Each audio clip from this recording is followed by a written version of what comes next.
Karim here with Noor.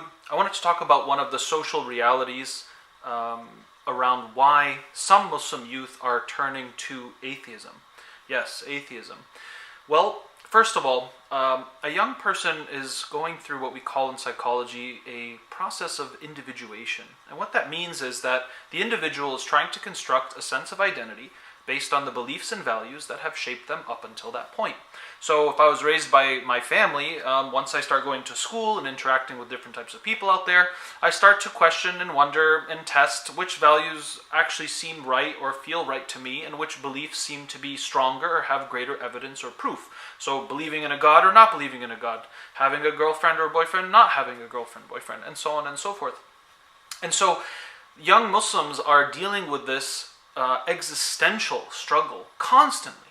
Furthermore, the social and political environment that we currently are in, let's face it, being Muslim kind of, it's very alienating. We don't feel like we belong. We feel like we need to constantly be on the defensive and justify why we're Muslim, or how we're not a terrorist or connected to this crazy group or that terrorist attack that happened in some other country. We're put under so much pressure. So some Muslim youth find that it's just easier to just cut the cord.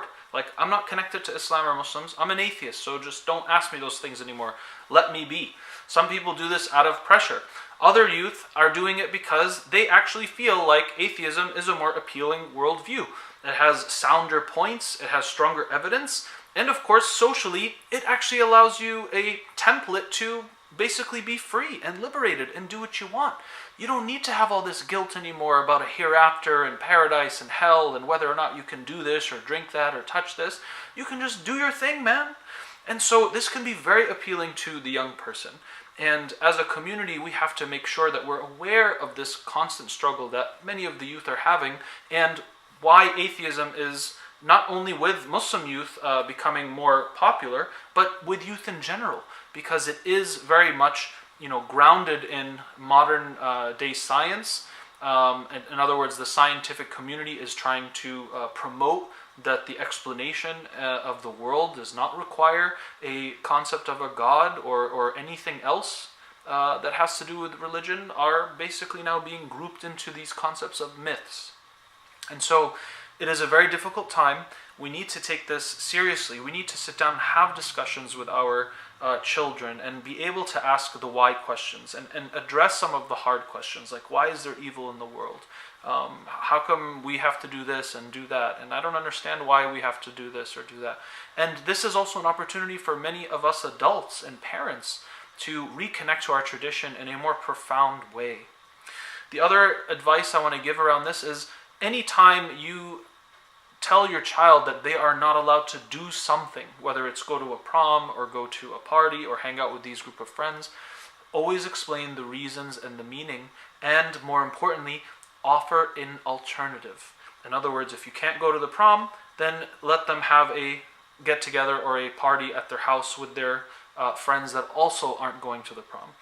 If they have other Muslim friends who are going to the prom, you need to also sit down and explain and talk about how there's diversity in the Muslim community, and people have different values and different understandings and different things that they prioritize over others. And that's a discussion that we should have.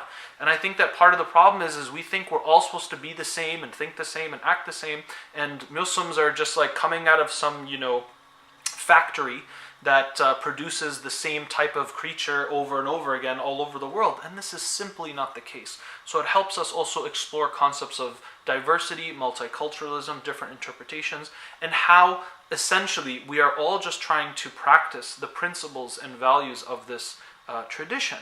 And sometimes we're wrong, sometimes we're right. And that's the way it's going to be. And that's okay. And I think that having more honest, sincere discussions like this, inshallah, will help with relieving the youth with some of this tension and allowing them to process some of these very important and deep questions. Thanks for watching.